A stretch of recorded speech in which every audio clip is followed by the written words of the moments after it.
keputusan-keputusan publik atau kebijakan publik atau keputusan politik yang dihasilkan oleh kepala daerah laki-laki itu akan berkontribusi bagi kerusakan sumber daya alam.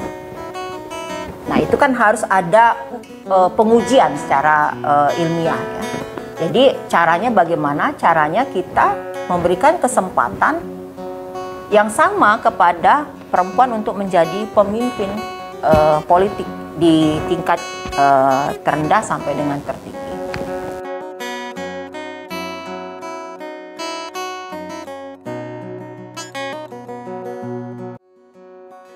Bicara soal pengelolaan sumber daya alam di desa yang sekarang ini mengalami banyak perubahan, baik itu perubahan degradasi kualitas atau juga mutu dari sumber daya alam kita dan berbagai persoalan-persoalan pengelolaan sumber daya alam di desa. Kenapa kita bicara soal tata kelola sumber daya alam di desa? Karena sejak Undang-Undang PMA dibuka oleh pemerintah Orde Baru, maka terlalu banyak pihak-pihak yang melakukan eksploitasi terhadap sumber daya alam. Nah, di antara pihak-pihak itu motifnya hanya satu, yaitu keuntungan ekonomi. Secara paradigma, ideologi, cara pandang, berpikir dari rezim Orde Lama dan Orde Baru sampai dengan Orde sekarang, bahwa tata kelola sumber daya alam itu tidak ada kemungkinan untuk perempuan terlibat secara aktif. Sumber daya alam di desa itu adalah sebagai kepastian atau given yang diberikan oleh Tuhan Yang Maha Esa untuk menjamin kelangsungan hidup manusia, terutama di desa. Dengan adanya sumber daya alam yang berlimpah, maka seluruh masyarakat, terutama di desa, itu dapat memanfaatkannya, dapat hidup dari situ, kemudian dapat melakukan aktivitas ekonomi, sosial, budaya dan sebagainya, sehingga mereka tetap mendapatkan jaminan dari alam. Tetapi pergeseran cara pandang dan motif ekonomi ini yang menyebabkan manusia itu menjadi berpikir bahwa sumber daya alam ini harus dimanfaatkan secara ekonomi dan politik. Nah, sejak saat itulah kita tidak lagi melihat bahwa sumber daya alam di desa itu termanfaatkan dengan baik. Nah, salah satu kontribusi yang besar terhadap kerusakan sumber daya alam terutama di desa itu adalah tata kelola itu diserahkan kepada kepemimpinan laki-laki atau komunal laki-laki. Secara ekonomi, motif mereka memang lebih cenderung untuk memanfaatkan secara besar-besaran. Sementara kalau perempuan melihat sumber daya alam itu tidak berpikir untuk menggerus secara motif ekonomi. Mereka lebih subsisten. Jadi pemanfaatan sumber daya alam oleh perempuan itu sesuai dengan apa yang mereka butuhkan. Karena memang secara patriarki atau budaya, peran perempuan itu lebih banyak melakukan pengelolaan atau perawatan atau ikut terlibat dalam tata kelola sumber daya alam dengan lingkup yang lebih kecil. Nah, kita tidak mendengar bahwa penggerusan sumber daya alam itu dilakukan oleh perempuan secara besar-besaran ya. Tetapi industri eksploitasi sumber daya alam itu representasi kepada laki-laki. Jadi laki-laki dalam konteks industri itu melakukan kooptasi atau eksploitasi terhadap sumber daya alam secara besar-besaran. Nah, kita juga lupa bahwa perempuan itu memiliki keluhuran. Kemudian mereka juga beradaptasi dengan cara pandang yang lebih futuristik. Misalnya mereka tidak akan mengambil jauh dari apa yang mereka butuhkan. Pasti akan banyak yang tersisa dari pemanfaatan sumber daya alam. Sehingga kita akan lebih banyak mengenal jenis-jenis atau varian dari tumbuh-tumbuhan atau varietas misalnya yang ada di kampung-kampung. Berbeda pada saat sekarang, kita sudah mulai kehilangan banyak nama, kita sudah mulai kehilangan banyak jenis, kita cuma hanya mendengar cerita, kita tidak mengetahui rupa. Itu dikarenakan pemanfaatan sumber daya alam secara eksploitatif. Nah, di Indonesia saat ini kepemimpinan politik perempuan, representasi dari kepala desa perempuan dari 81.686 desa yang ada di Indonesia, kepala desa perempuan hanya berjumlah 3.186 orang. Itu tidak sampai 10% dari jumlah total kepala desa yang ada di Indonesia. Hal ini menunjukkan dari jumlah, dari number saja, bahwa posisi tawar kepala desa perempuan itu jauh lebih rendah dibandingkan dengan posisi tawar kepala desa laki-laki. Kalau ada satu perkumpulan atau forum dari kepala desa di mana jumlah kepala desa laki-laki jauh lebih banyak dengan jumlah kepala desa perempuan, dalam proses pengambilan keputusan kita sudah tahu hasilnya bahwa akan terjadi keputusan yang tidak berpihak kepada kepentingan perempuan. Nah, cerita tentang posisi tawar perempuan yang rendah di desa, bahkan di pusat-pusat pengambilan keputusan di tingkat atau level yang lebih tinggi dari desa itu sudah banyak terjadi. Posisi tawar perempuan yang rendah ini tidak dimaknai sebagai sebuah keputusan yang strategis atau penting. Jadi keputusan mereka, suara mereka itu terabaikan. Yang menjadi keputusan yang penting itu adalah keputusan dari pemimpin atau komunal laki-laki. Hasilnya adalah pengelolaan sumber daya alam di desa itu manifestasi dari kepentingan laki-laki. Jadi misalnya akan ada pabrik besar, perkebunan besar, kemudian akan ada industri besar yang hadir di desa yang mungkin itu tidak dibutuhkan oleh masyarakat di desa.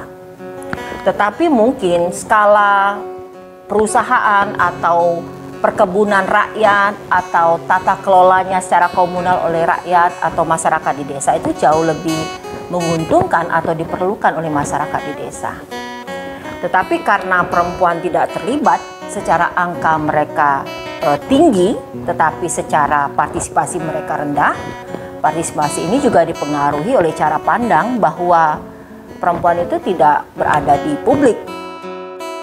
Kemudian justifikasi dari budaya, perempuan biasa melakukan perawatan terhadap orang-orang yang berada di sekitarnya, misalnya anak, suami. Dan ini terbawa kepada cara pandang mereka melihat alam. Kepentingan perempuan, kemudian cara perempuan memandang dirinya sebagai orang yang memang diberikan hak prerogatif untuk merawat, dan ini terakomodasi dengan cara mereka melihat alam. Jadi perempuan itu karena mereka terbiasa melakukan perawatan terhadap keluarga, mereka juga akan melakukan hal sama terhadap alam. Nah, seharusnya cara-cara seperti ini itu juga diadopsi oleh pihak-pihak lain, bukan hanya laki-laki tetapi oleh para pengambil keputusan.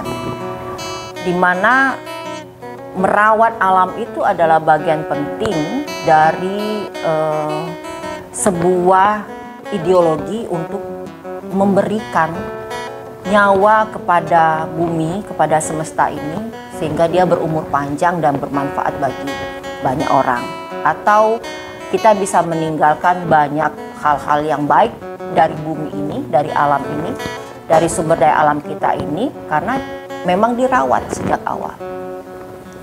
Nah, banyak cerita-cerita kearifan lokal, budaya-budaya lokal yang sampai sekarang sudah tidak ada lagi. Misalnya cerita soal lebak-lebung atau bekarang, di mana setelah perkebunan besar, kita tidak bisa mengambil ikan dengan tangan kita sendiri. Padahal pada waktu itu perempuan akan mengambilnya, kemudian menjadikannya pekasam, atau ikan yang difermentasi, atau ikan yang dijemur, dikeringkan, kemudian disimpan, dan ikan-ikan yang disimpan itu akan dikeluarkan kembali pada saat masa paceklik. Nah, itu yang disebut dengan kearifan atau ideologi atau makna dari merawat yang dimiliki oleh perempuan. Kembali kepada posisi perempuan, di mana mereka tidak memiliki posisi ekonomi dan politik, sehingga hal ini menjadikan perempuan tergerus dari kemampuan tata kelola sumber daya alam. Nah, tata kelola sumber daya alam ini akhirnya dimaknai oleh laki-laki sebagai prerogatif mereka, sebagai hak kuasa mereka, sebagai privilege mereka untuk memutuskan yang terbaik, apakah itu bagi keluarga ataukah bagi community di desa itu. Dan ini berlanjut menjadi kesepakatan atau konsensus yang dipahami atau disetujui oleh sindikasi-sindikasi oligarki. Nah, bahayanya lagi ketika kita tidak memiliki kearifan, keluhuran, merawat yang seperti yang dimiliki oleh perempuan itu, maka kita mendapatkan alam atau sumber daya alam ini semakin tidak berkualitas. Mulai terjadi perubahan iklim, bencana di mana-mana. Kayak sepele sekali bahwa sumber dari kejadian seluruh ketidakadilan atau tata kelola sumber daya alam yang tidak adil ini itu dikarenakan ketidakbijakan kepemimpinan laki-laki. Apakah perempuan jauh lebih baik ketika dia akan memimpin? Mungkin bisa ya, bisa tidak. Tetapi persoalannya adalah banyak cerita dari desa yang dikumpulkan bahwa perempuan itu memiliki sifat ketakutan, kemudian tidak berlebih, kemudian dia tidak ada pengorganisasian kapital, sumber-sumber daya alam untuk kepentingan pribadi. Itu perempuan boleh dikatakan agak jauh dari situasi itu. Nah, kalau kita mau lebih fair, ya kita harus coba dulu apakah perempuan akan sama pada akhirnya dengan kepemimpinan laki-laki. Ya caranya adalah dengan memberikan kesempatan kepada banyak perempuan untuk menjadi kepala desa, sehingga angkanya bisa 50-50. Ketika 50-50, kita kan bisa tahu bahwa apakah betul di tangan seorang kepala desa perempuan, desa akan menjadi lebih baik. Ada banyak cerita, salah satunya misalnya tentang seorang kepala desa yang memerangi pinjaman atau bank ilegal kepada masyarakatnya. Jadi dia mengeluarkan uang pribadi, kemudian dia memberikan pinjaman kepada masyarakat di desa, dan setelah itu pinjaman ilegal atau bank ilegal itu tidak ada lagi. Keputusan-keputusan publik atau kebijakan publik atau keputusan politik yang dihasilkan oleh kepala daerah laki-laki itu akan berkontribusi bagi kerusakan sumber daya alam. Nah, itu kan harus ada pengujian secara ilmiah ya.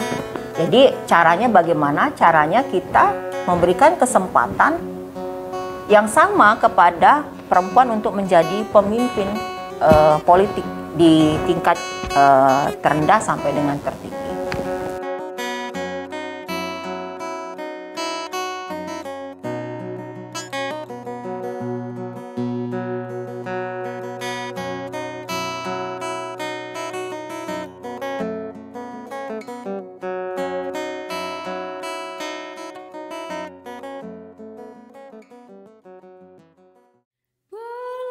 ratusan abad ibu mencuci pakaian kami di sungai Musi, membersihkan kebencian dan kesombongan.